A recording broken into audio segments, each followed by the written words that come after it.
Hi, my name is Mark Fulcher, and in this segment we're going to have a look at the knee examination.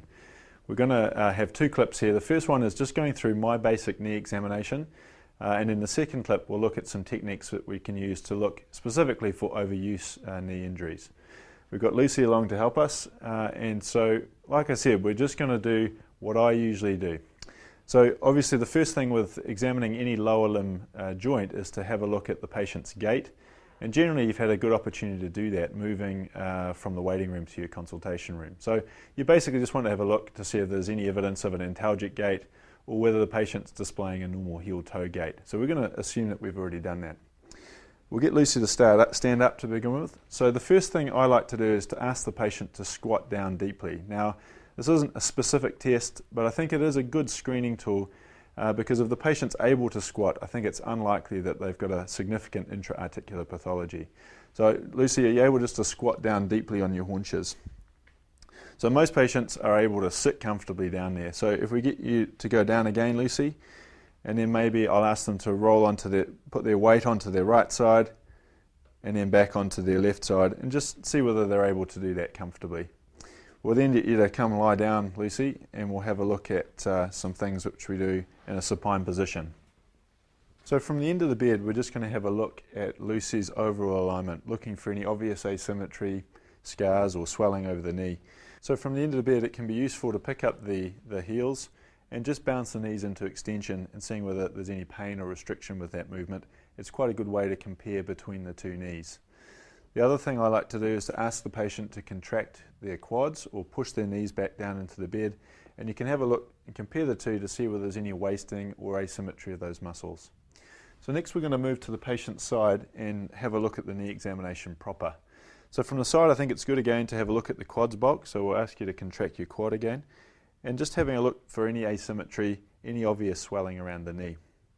So we're going to move away a little bit from our look, feel, move approach, but that will still form the core of our examination here. So the first thing I do is have a look at the knee range of motion. So we're going to take the knee into full extension with a bit of pressure and then up into full flexion. And again we're looking for any pain or restricted movement. And often if there's an effusion or an intra-articular pathology, there will be a loss of one or both of those movements. The next thing we're going to test for an effusion, and sometimes it's obvious, you can see the effusion. But the typical test looking for an effusion is the sweep test. So from the medial side we sweep from inferior to superior, trying to push any fluid up into the suprapatellar pouch, and then we push down from laterally to try and milk that fluid back down, and you normally see a bulge in this sort of area here. So you milk up from the medial side and then push down from the lateral side. With patients with a bigger effusion there's a patellar tap test where we push the fluid down into the knee and then have some pressure on the patella itself, and you feel that patella pushing down and tapping on the underlying femur. Sometimes you can just feel the knee, so on the good side it will have a bony feeling to palpation, whereas on a knee where there's some effusion or some swelling you'll feel a fairly soft, squishy type feeling. So having looked for an effusion, the next thing we're going to do is palpate around the knee, and the easiest way to do that is with the knee flexed up, which can be painful for some people.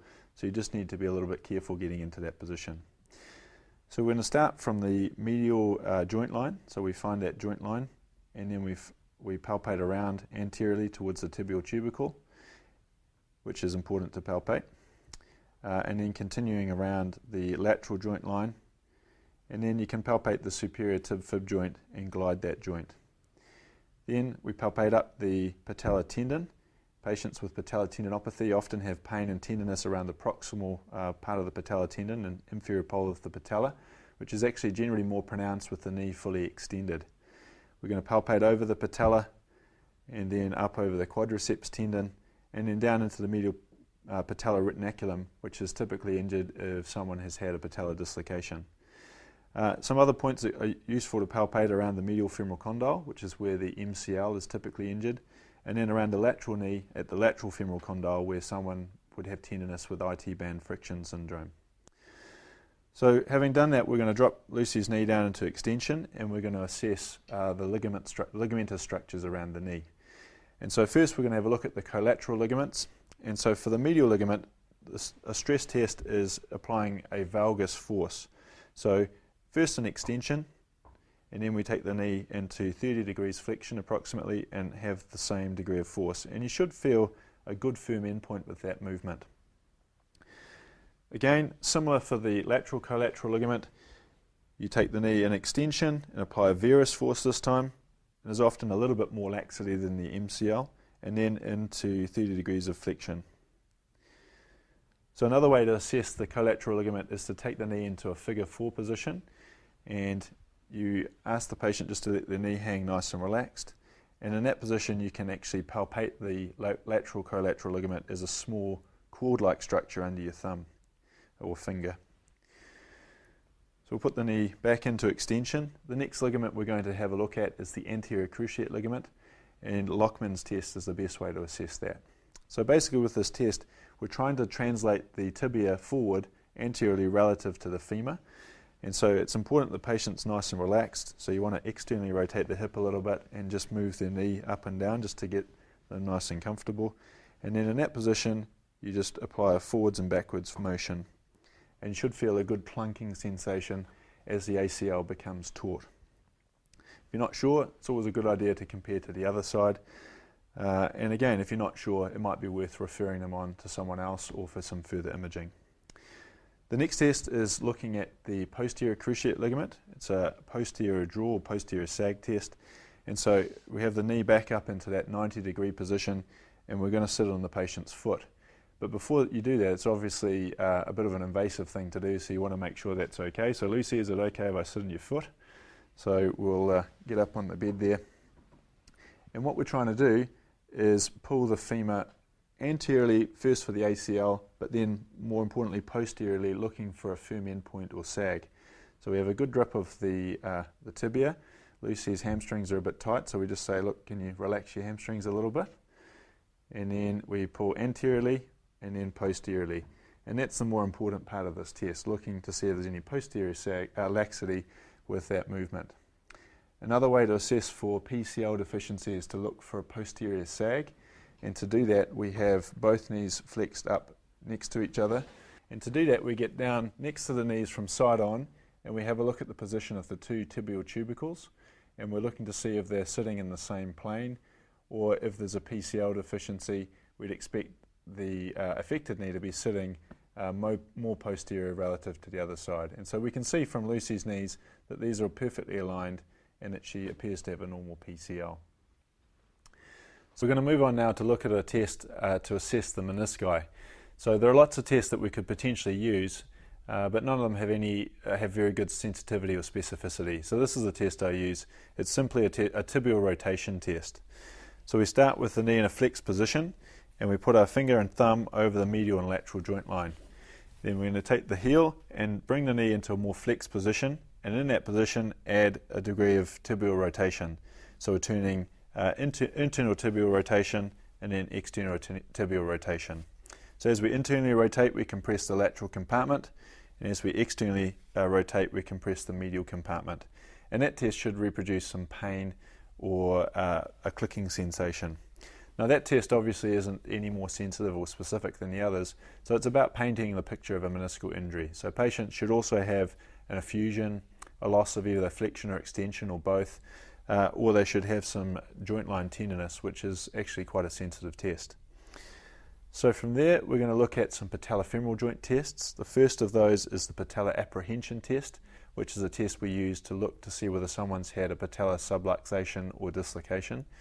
And so those patients often will be quite sore and they'll present in a similar manner to someone who may have injured their ACL with a big tense hemarthrosis. So the test involves taking the patella from medial and applying a laterally directed force.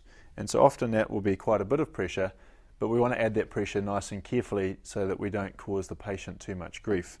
So we're adding that pressure, and then we move the knee into a little bit of flexion and back into extension. And we're not so much looking for pain, we're looking for a feeling of apprehension or vulnerability, or that something bad is going to happen. The next patellofemoral test is looking for patients that may have patellofemoral pain, and so it's the patellofemoral compression test. And so this simply involves putting some pressure on the patella and compressing it down into the femoral trochlea. So we start around the inferior and lateral part of the patella and just add in a bit of knee flexion and extension. and then we move up onto the superior and lateral patella, and then the medial patella. So we're just trying to reproduce the patient's pain.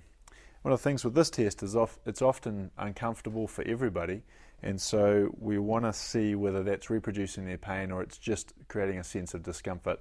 And again, comparing between the affected and unaffected knee can be quite useful for that. The final test I want to talk to you about is the pivot shift test. It's quite a difficult test to perform, and it's a test, again, used to look for patients who you think may have injured their anterior cruciate ligament. And so it's an adjunct to the Lachman's test we talked about before. So this test is basically trying to recreate the sense of instability that the patient experiences. And so we start with the knee in an extended position. We apply some internal tibial rotation and a valgus stress. And so while we're applying that force, we want to take the knee from an extended into a flexed position. And so that's the sort of movement that we're looking for. Internal tibial rotation, valgus force, extended to flexion. And so with patients with an ACL deficiency, if they're able to be relaxed enough, that will recreate their instability, and there'll be a clunking sensation or a pivot shift. And the patient will say, yeah, that's what I felt. That's the sensation I had when I hurt my knee. So that's how I examine every knee that I see in my practice. And so for you, I think it's important that you establish your own routine and learn how to do these tests effectively and feel confident with them. And as with any other joint, it's important that you have your own system.